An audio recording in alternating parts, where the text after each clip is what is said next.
Assalamualaikum warahmatullahi wabarakatuh. Perkenalkan, saya Sarul Ramadhani dengan NIM 2311102261, kelas S1 F1101. Oke, di sini saya akan mempresentasikan hasil tugas tata tulis ilmiah saya yang berjudul prediksi hasil produksi stick mainan menggunakan metode long short term memory atau yang biasa kita sebut LSTM. Latar belakang, industri mainan di Indonesia terus mengalami perkembangan seiring meningkatnya permintaan pasar domestik maupun ekspor, dengan stick mainan sebagai salah satu bahan utama dalam berbagai produksi edukatif dan kreatif. Namun, perusahaan masih menghadapi tantangan dalam memprediksi kebutuhan bahan baku secara akurat untuk memenuhi target produksi pada periode berikutnya.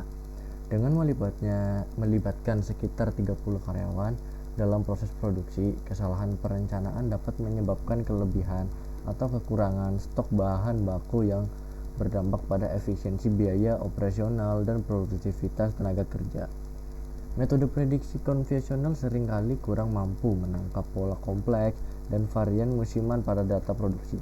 Oleh karena itu, metode long short term memory atau LSTM digunakan karena kemampuannya dalam mempelajari pola jangka panjang pada data time series, sehingga diharapkan dapat meningkatkan akurasi prediksi produksi serta mendukung perencanaan bahan baku yang lebih efisien.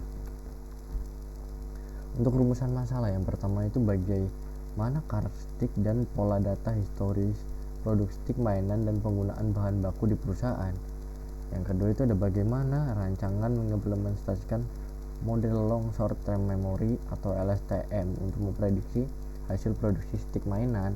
Bagaimana performa dan akurasi model LSTM memprediksi kebutuhan bahan baku untuk periode produksi mendatang.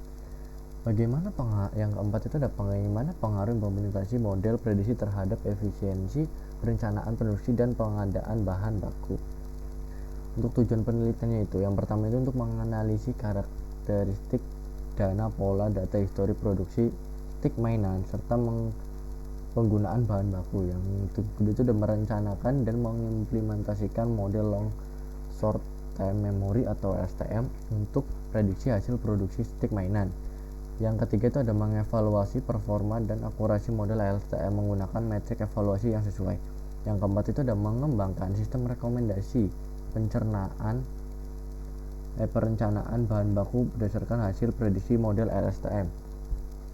Untuk jadwal penelitian itu, studi dan identifikasi masalah itu ada di bulan pertama dan bulan kedua. Untuk pengumpulan dan processing data itu ada di bulan kedua dan bulan ketiga. Eksplorasi data analisis data itu ada di bulan kedua dan bulan ketiga juga. Terus perencanaan arsitektur model LSTM itu ada di bulan ketiga dan bulan keempat. Implementasi training model ada di bulan keempat dan bulan kelima. Evaluasi dan validasi model itu ada di bulan keempat dan kelima. Analisis hasil dan pembahasan itu ada di bulan kelima. Penyusunan laporan akhir itu ada di bulan kelima. Presentasi dan revisi itu juga ada di bulan kelima. Untuk penelitian terdahulu, Zhang Chen 2023, Depth Planning for Manufacturing Production Forecasting. Selanjutnya itu ada Kumar, Sik dan Patel 2023, yaitu Machine Learning for Raw Material Planning in Manufacture.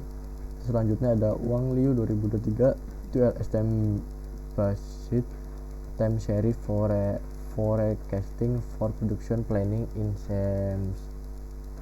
Selanjutnya itu ada Chen, Li, dan Zhang 2024, ada H100 Production Forecasting Using LSTM Attention Model.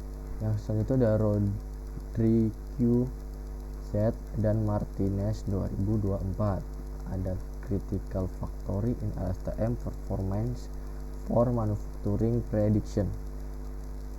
Alasan memilih judul berdasarkan pada kebutuhan perusahaan dalam meningkatkan akurasi perencanaan produksi dan pengadaan bahan baku.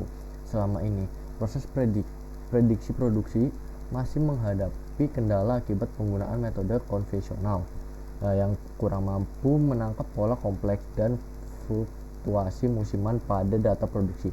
Model LSTM ini dipilih karena memiliki kemampuan dalam mempelajari hubungan jangka panjang pada data time series, sehingga lebih sesuai untuk karakteristik data produksi yang bersifat dinamis. Selain itu, penerapan LSTM diharapkan dapat membantu manajemen dalam pengambilan keputusan yang lebih tepat terkait perencanaan bahan baku, penjadwalan produksi, serta optimasi sumber daya, sehingga mampu meningkatkan efisiensi operasional dan mengurangi pemborosan. Untuk metode penelitian itu, yang pertama untuk subjek penelitian itu perusahaan yang menjadi subjek penelitian adalah industri manufaktur stick mainan berskala menengah dengan sistem make to stock dan produksi kontinu dalam satu shift 8 jam. Proses produksi melibatkan 30 operator dan mencakup tahapan pencampuran, pencetakan, finishing, quality control, dan packing. Kapasitas produksi bersifat variabel karena dipengaruhi ketersediaan bahan baku, kehadiran tenaga kerja, kondisi mesin, dan keterampilan operator. Selanjutnya ada target produksi masih ditentukan secara manual oleh supervisor, sementara pencatatan hasil produksi dilakukan setiap hari. Stakeholder yang terlibatkan meliputi manajer produksi, supervisor produksi, staf warehouse, dan para operator produksi. Untuk objek penelitiannya itu, penelitian ini tuh menggunakan data histori produksi harian yang mencakup output, input, kualitas, kondisi operasional, dan data temporal.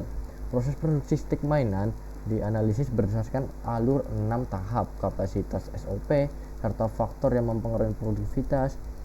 Sistem perencanaan bahan baku dilihat dari metode perencanaan, parameter inventory, lead time, MOX, EOQ, reorder point, safety stock, serta data supplier dan persediaan.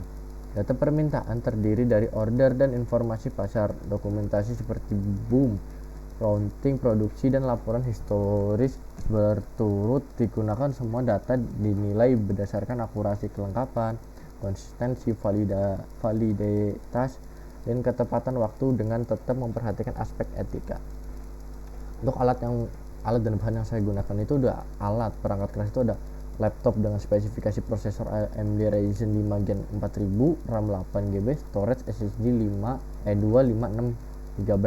Untuk perangkat lunak yang saya gunakan itu Windows, bahasa pemrograman Python 38, development environment Visual Studio Code, frameworknya itu TensorFlow 2 kali atau PyTorch 1 kali. Tools tambahan itu Microsoft Excel atau Google Sheet.